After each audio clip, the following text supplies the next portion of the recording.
Syedaralun, berikut adalah penampakan rumah makan gratis di Blitar yang ada di Jalan Anjasmoro nomor 33.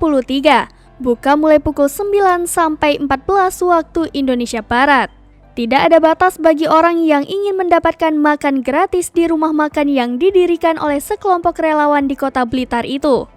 Lokasi rumah makan gratis itu berada di kios milik seorang relawan di Jalan Anjasmoro. Rumah makan gratis itu buka setiap hari, mulai pukul 9 waktu Indonesia Barat sampai pukul 14 waktu Indonesia Barat. Rumah makan itu didirikan sekelompok relawan dari beberapa komunitas di kota Blitar. Rumah makan gratis menjatah beras 5 kg setiap hari.